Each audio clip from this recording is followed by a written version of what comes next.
अरे गुरु, ई का हो रहा है? कुर्सी एक और अफसर दो।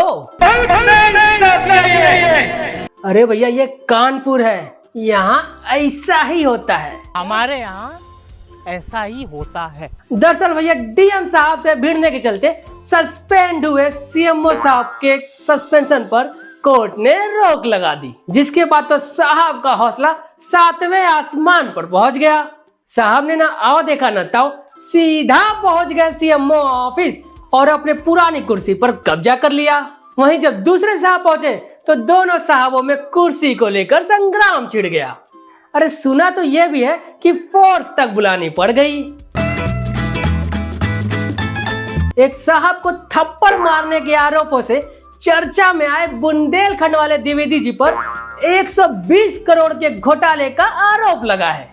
और भैया, ये आरोप कोनो और नहीं, उन्हीं के पार्टी के एक नेताजी ने लगाया है, जिस पर विधायक जी कह रहे हैं कि आरोप निराधार है। अब भैया, आरोप सही है या गलत ये तो नहीं पता, लेकिन अपने गांव की एक कहावत याद आ गई कि गुरु, आग लगे बिना धुआं उठता नहीं है। हाँ, ये बात और है कि घोटाले की बात सियासी गलियारों में चर्चा का विषय बना हुआ है। गाड़ी वाला आया घर से कचरा निकाल। अरे ई क्या कर रहे हैं भैया?